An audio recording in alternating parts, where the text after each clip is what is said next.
our message by turning to the Bible, because that is the only book in the world that is God's communication to man without error. Godly men have written many books, but if they are godly, they are based on the Bible. So I want to say a few words about Bible translations in English, because some people are confused about it. Let me give you a little history. About 420 years ago or so, there were translations even before that, but 420 years ago, the king in England, King James, decided to have a good translation of the Bible.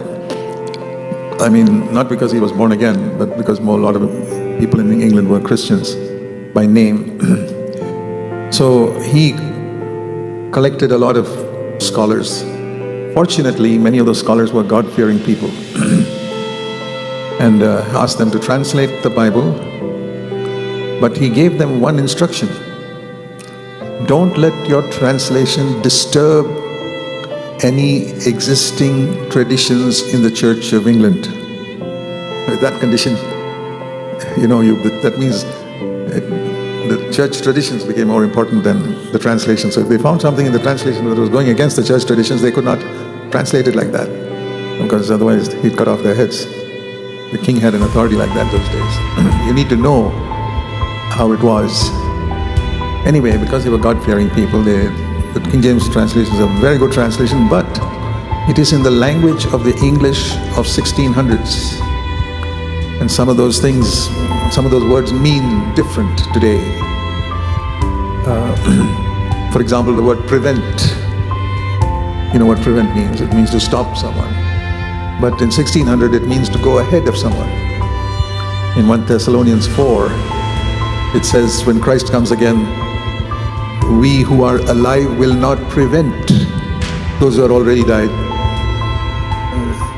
They will rise up first. So it's not that we're going to sit on their graves and prevent them from rising up. It's a crazy idea. But it means we won't go ahead of them.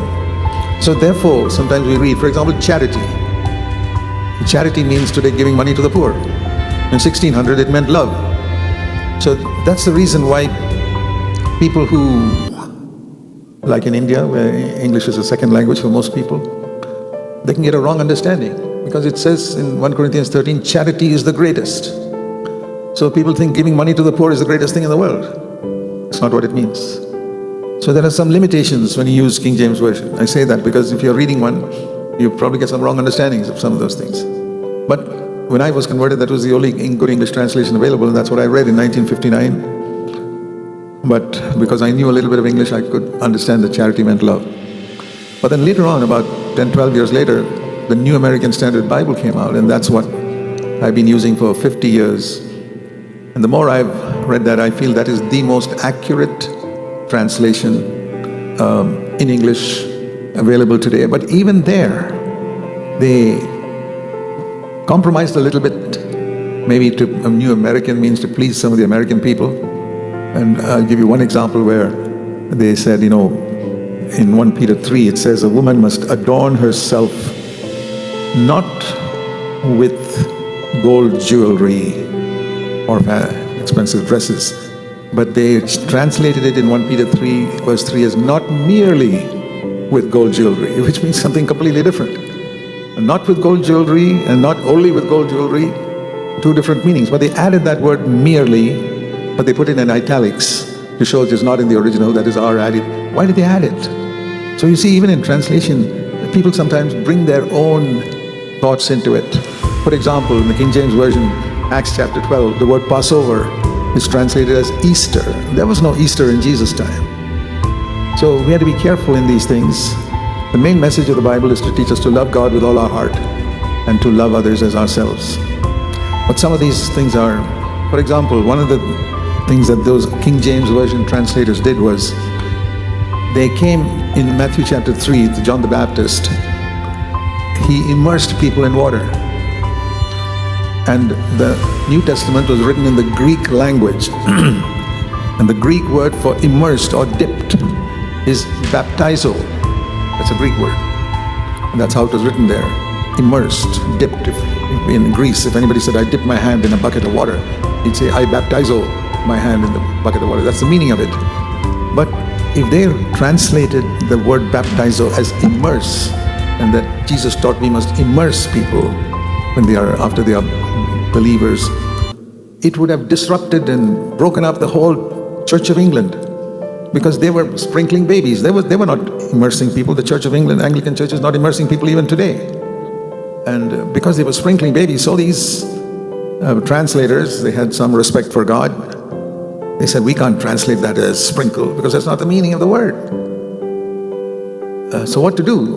We can't translate it as immerse, because that will disrupt the entire Church of England, and the king will cut off our heads. So to save their heads, they had to think what to do, and they were clever. They invented a word in the English language which nobody knew the meaning of in 1600, baptism. Today we know it, we speak about it as an English word, but it is not an English word. If you go to English dictionary, you'll find a word called dobi. Dobi. Dobi is a Hindi word, washerman. But because the English folk lived here, they learned the word dobi and sahib. Those are all words you find in the English dictionary, but they're not English words.